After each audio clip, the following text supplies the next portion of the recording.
Hi, we are now crossing over to our hosts in Denver, Colorado, a hub for progressive policy change.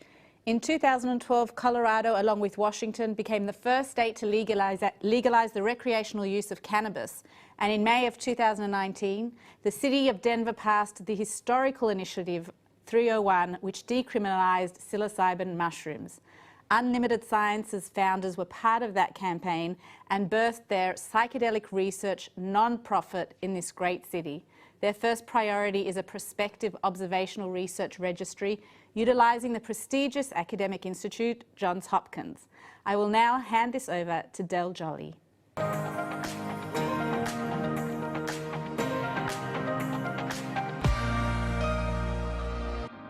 Hello, and thank you, PsychTech, for inviting Unlimited Sciences to share the stage with so many wonderful speakers. We're very excited today to talk to the community about our psilocybin research that we're doing with Johns Hopkins. And today, Dr. Albert Garcia Romeo, our principal investigator, will be sharing some of the data we've already collected over the last couple of months. I'm going to give a brief history of who Unlimited Sciences is, and then I'm going to pass it over to Dr. Albert Garcia Romeo. But to better understand where we're coming from and why we launched this study, it's best to know our history. So Unlimited Sciences is a psychedelic research and awareness nonprofit combining the power of data and lived experiences to serve the community, educate the public, and inform common sense practices and policies.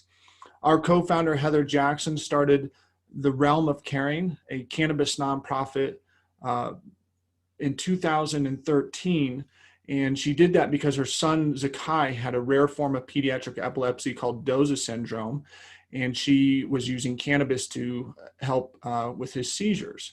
And when Heather started, she was starting from zero. She had no place to go to understand how many milligrams should I be giving my son. And she founded The Realm of Caring with Charlotte Figge's mom of Charlotte's Web page. And their story aired on CNN with Dr. Sanjay Gupta, and I believe it kind of helped revolutionize medical marijuana, where people started to understand that this has potential to help human beings. And when that story aired, many people flooded to Colorado from around the world to treat their children, and they started to collect information at the Realm of Caring amongst these families on how are they using these THC and CBD to treat their kids' epilepsy, and that just expanded. And so now the Realm of Caring serves just under 70,000 people who are wanting to understand how to use cannabis for various ailments. So you could call in, for instance, if you are diagnosed with multiple sclerosis and you don't know where to start, but you've heard cannabis is an option. They could call in and look at the data that they are collecting with Johns Hopkins, and it helps people not have to start at zero. Gives them an idea of what they're seeing within the population of folks that are reporting their cannabis use to the study that the Realm of Caring is doing. So ours is very similar in nature, just trying to get a better understanding how the community is using psilocybin. And we know that the community has a depth of knowledge that we've got to tap into. Clinical studies are very, very important and very rigorous. But these observational studies out in the quote unquote wild can help inform where clinical studies could go. And we're relying on the community to help support us. So if you'd like to know more information, please go to unlimitedsciences.org and follow us. And we've got a couple of big announcements that we'll be doing here really soon. So you can sign up for our newsletter for those. I'm very excited about the future of where we're going.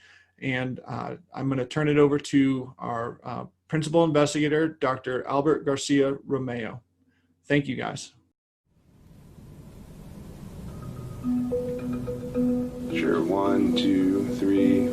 10, 9, 8. 6, 7, 8, 9, 10.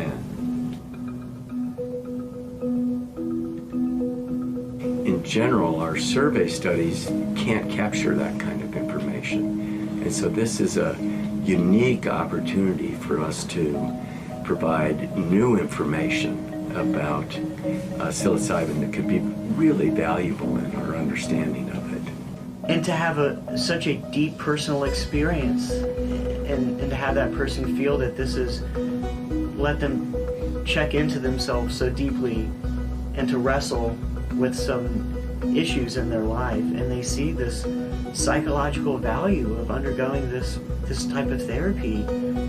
I feel that it's important that Unlimited Sciences and JHU, our studies, capture this data.